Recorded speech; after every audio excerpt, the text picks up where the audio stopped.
मित्रों नमस्कार। मैं पंडित ब्रजेश चंद पाठक मनोकामना ज्योतिष चैनल पर हाजिर हूँ।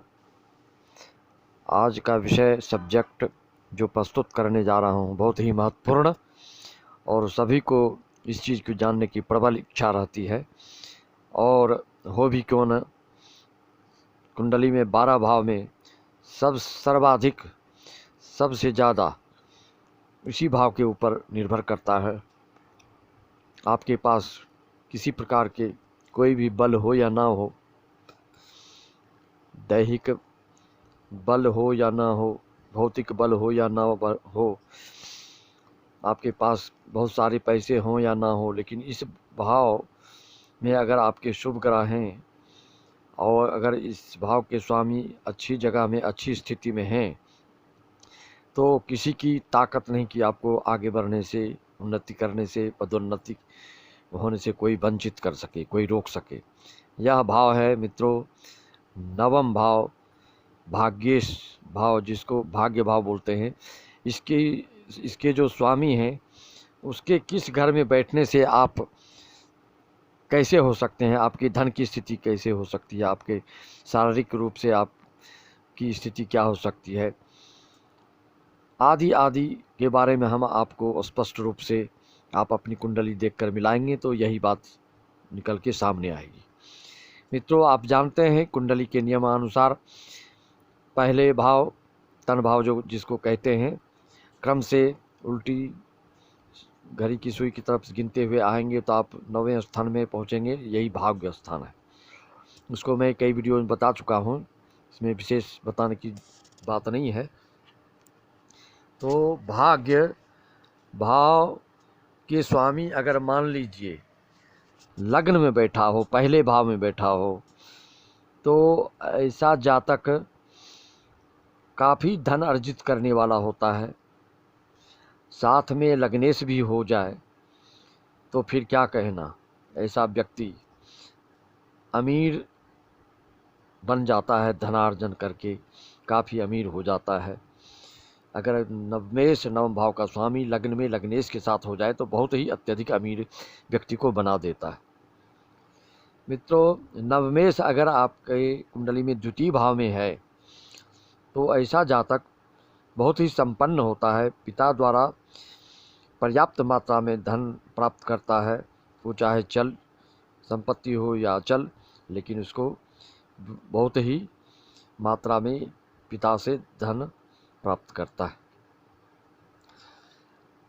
अगर नवम भाव के स्वामी भाग्येश अगर तृतीय भाव में हो जाए तो ऐसा जातक सामूहिक रूप से जनता जनार्दन से बहुत ही धनार्जन करता है, बहुत ही अपनी संपत्ति को बना लेता है। और जैसे सामूहिक कार्य, सार्वजनिक कार्य से संबंधित कार्य को संपादित करके अपार अथाह पैसा कमाता है। भाषण, प्रवचन आदि अगर नेता बनता है तो भाषण से, अपने वाणी के प्रभाव से बहुत ही जनता जनार्दन में प्रचलित होकर नेता बन जाता है। अगर धार्मिक क्षेत्र में है तो प्रवचन आदि करके बहुत सारा धन कमा लेता है। भाई से भी ऐसे जातक को लाभ मिलते देखा गया है। अगर भाग्य का स्वामी चतुर्थ भाव में हो, चौथे भाव में हो, सुख भाव में हो, तो ऐसा जातक माता से भी बहुत लाभ प्राप्त करता है। विशेषकर ऐसे जातक को आप देखेंगे कि रियल एस्टेट से बहुत धन कमाते हैं ये लोग। और अगर ग्रह पीड़ित है तो इनके माता पिता से मतभेद हो सकता है, बिलगाव पैदा हो सकता है, दुराव पैदा हो सकता है, एक दूसरे से दूर रहने का योग भी बना देता है वैचारिक मतभेद के कारण। अगर शुभ प्रभाव है तो माता पिता से लाभ के साथ साथ रियल एस्टेट में ऐसा जातक जाए तो बहुत धन कमा सकता है।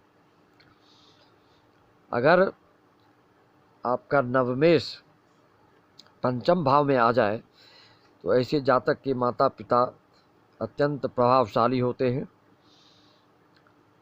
और ऐश्वर्य वैभवपूर्ण जीवन जीते हैं। अगर दूषित हो, पाप ग्रसित हो तो फिर व्यक्ति के सब धन, माता पिता वाला भी सब नष्ट होने की संभावना बन जाती है।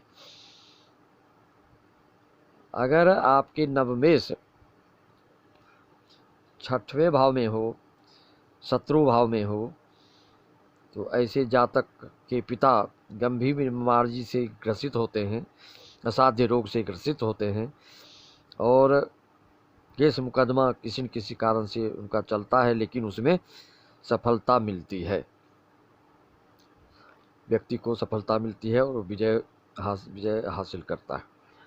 अगर नवम भाव के स्वामी सप्तम भाव में हो, जाया भाव में हो, पत्नी भाव में हो, किसी भी नाम से आप बोल सकते हैं, तो इस भाव में होने से जातक को उत्तम जीवन संगनी मिलती है। अगर स्त्री वर्ग हैं तो उत्तम पति प्राप्त करता है, उत्तम पति प्राप्त करने वाली जातक होती है। अगर पुरुष जातक है तो उसको बहुत ही उत्तम धर्मपत्नी मिलने की संभावना बनती है। और ऐसे जातक पिता के साथ देश प्रदेश जाकर भी बहुत धन कमाते हैं। अगर अशुभ है, कोई क्रूर ग्रह, पाप ग्रह साथ में हो, फिर माता पिता की आयु को छीन कर देता है। आयु के मामले में माता पिता कमज़ोर बन जाते हैं, जल्दी उनके गुजरने की संभावना बन जाती है। मित्रों, अगर नवम भाव का स्वामी अष्टम में हो तो ऐसे जातक के पिता की मृत्यु जल्दी हो जाती है। शुभ स्थिति में है तो पैतृक संपत्ति मिलती है, अन्यथा उनको कष्ट झेलना पड़ता है। शुभ है तो बहुत शुभ हो जाएगा, अशुभ है तो माता पिता की मृत्यु जल्दी हो जाती है। और व्यक्ति, ऐसा जातक जो होता है वो धर्म परिवर्तन भी कर सकता है पैसों के लोभ से, लालच में, तो वो धर्म कर्म के प्रति उसकी आस्था जाती रहती है, ख़त्म हो जाती है। लोभ के कारण ऐसा जातक धर्म परिवर्तन करते हुए भी देखा गया है।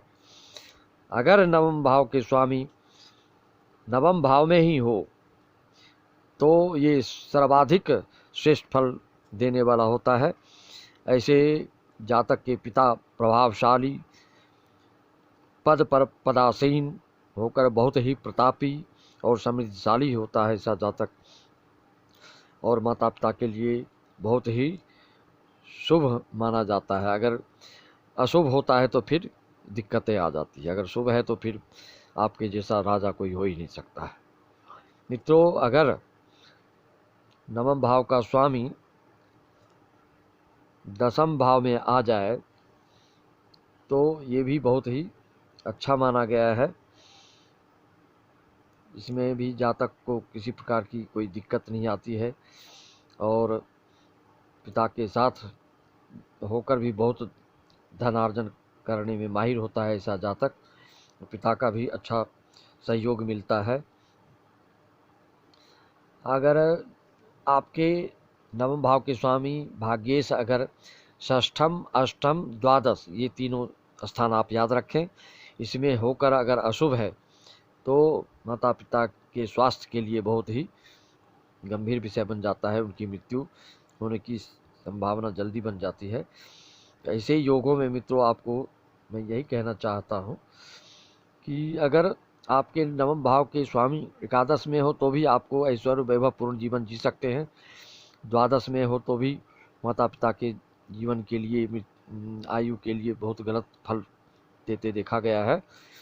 तो जो हर भाव का जो मैं फल बता रहा हूँ, उस फल को आप अपनी कुंडली निकाल कर देखें तो आपको यही बातें देखने को मिलेगी। अगर उसमें पाप ग्रसित हो, कुदृष्टि हो किसी ग्रह की, तो फिर फल में परिवर्तन आएगा। इसको जानने के लिए, इसको समझने के लिए, इसको आप हमसे आप संपर्क कर सकते हैं। समस्त समस्या समाधान के लिए आप हमसे बातचीत कर सकते हैं। व्हाट्सएप नंबर पर अपना समस्या समाधान करवा सकते हैं।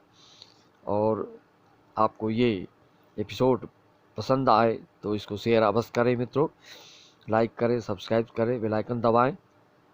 किसी प्रकार की किसी दिक्कत हो, समस्या हल चाहते हो तो आप संपर्क कर सकते हैं हमारे नंबर पर कॉन्टैक्ट करके। सारी शंकाओं का समाधान और ऑनलाइन आपकी सारी पूजाओं को संपन्न कराया जाता है।